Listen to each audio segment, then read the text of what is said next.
There is a specific quality to the silence in the places where life is discarded. It is a weighted silence, not of peace, but of profound neglect, a void where hope has been swallowed whole. On that late afternoon, under a sky that seemed too indifferent to the small tragedies below, I encountered a tiny, crumpled monument to this human failure, a fragile soul who had not yet been extinguished by the cold calculus of abandonment. I first saw him not as a creature of flesh and bone, but as a misplaced flurry of soiled white against the grim concrete, a small, spectral form that barely registered amidst the urban clamor. He was, or perhaps had been, a long-haired puppy, though the once lustrous coat was now a wretched, matted tapestry, hopelessly stained and stiffened with the grime of the street. It was the sight of his skeletal frame that truly stopped my breath, a harrowing architecture of sharp angles beneath the fur, every rib a visible accusation against the human world. A harsh reality was etched onto his young body, wide, raw patches of skin on his back were tragically bare, the long hair simply gone, exposing inflamed, ulcerous wounds that wept silently, small crimson beacons of suffering. The sheer visual contrast between the promise of his white lineage and the devastation of his current state was a gut-wrenching lesson in how quickly innocence can be destroyed. A wave of that familiar, burning determination washed over me. The seasoned rescuer knows that the immediate priority is not sentiment, but stillness, followed by an offering of trust. I carried my small arsenal, high-value kibble, something with an irresistible, rich scent and a bottle of cool, fresh water. I moved with the slow, deliberate grace of a predator who has chosen to become prey's salvation, minimizing my height and avoiding direct eye contact, which is often misinterpreted as aggression. Yet, despite my measured approach, his fear was a palpable, frantic shield. The moment he registered me, a towering stranger, his eyes, dark and depthless, filled with a panic that spoke volumes of past cruelty. He bolted, a pitiful, disjointed scramble that quickly faded back into a shadow behind a discarded pallet.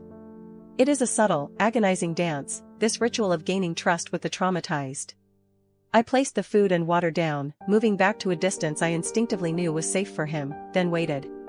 Time slowed, stretching into a silent eternity. I watched the internal conflict raging within that tiny body, the primal, screaming need of an empty stomach battling the well-learned lesson that humans bring only pain. He circled the offering tentatively, his nose twitching at the rich scent of the food, yet his body language screamed caution. Each minute felt like an hour, a quiet negotiation conducted across the barren pavement, a silent plea from me that finally, this moment, was different. Finally, the excruciating pangs of hunger, a deeper, older, more unforgiving master than fear, won the desperate war. With a sudden, nervous lunge, he began to devour the offering, gulping the cool water as though it were the last on earth, his thin flank heaving with the effort of survival. Watching him consume those few mouthfuls was a moment of profound, almost religious relief. It was the first, irreversible step back from the edge of oblivion, a small soul's reluctant decision to choose life again. I reflected then, as I always do, on the inherent, often misplaced, loyalty of these creatures. This small being, betrayed and brutalized, was still capable of accepting a single act of kindness when survival demanded it. It is a humbling, crushing realization. We, as a species, so often fail them, and yet they possess a boundless capacity for forgiveness that we can barely comprehend. The time for reflection, however, was brief. Now that he had accepted the offering, the transition had to be swift, professional, and non-traumatic. I gently coaxed him into the insulated security of a cardboard box, a makeshift chariot of hope. The feel of his fragile weight in my hands, a burden of neglect, confirmed the severity of his emaciation. It was a somber journey to the clinic, the only sound the gentle rhythm of his tired breathing within the box, a fragile, ticking clock of a life in peril. Upon arrival, the experienced hands of the veterinary team took over. The preliminary examination was meticulous, swiftly followed by X-rays that peered into the dark recesses of his internal world. An anxious waiting period followed, punctuated only by the clipped, professional tones of the staff. Thankfully, the verdict, while serious, was a profound relief. There were no complex, obscure ailments plaguing him. The diagnosis was a crushing but treatable litany: advanced systemic inflammation and devastating, profound physical exhaustion and malnutrition. The long road to recovery began immediately, starting with the necessary but brutal act of shaving his patchy, matted coat to properly treat the painful skin infections. This drastic measure exposed the full extent of his suffering, transforming him from a small, dirty snowball into a raw, vulnerable canvas of need. The next phase was stabilization, a continuous supply of nutrient-rich sustenance and the steady, quiet work of broad-spectrum antibiotics to quell the deep-seated inflammation, a process that required absolute dedication and the gentle suspension of all pain.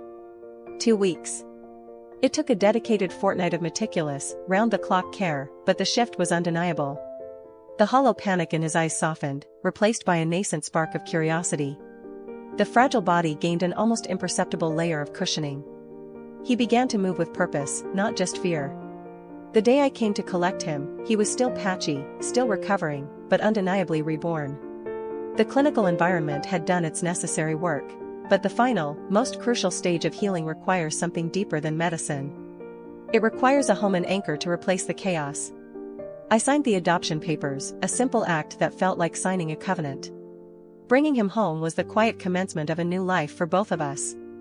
The name I chose for him reflected the whiteness he was meant to be, and the battle he had won. From that day forward, the world was redefined by the effortless joy of our daily walks, a shared rhythm of play, rest, and contented companionship. He had exchanged the silent, weighted fear of the street for the warm, steady anchor of unconditional love. The path from raw, unforgiving concrete to a soft, sunlit patch of carpet is the most meaningful journey a small creature can take.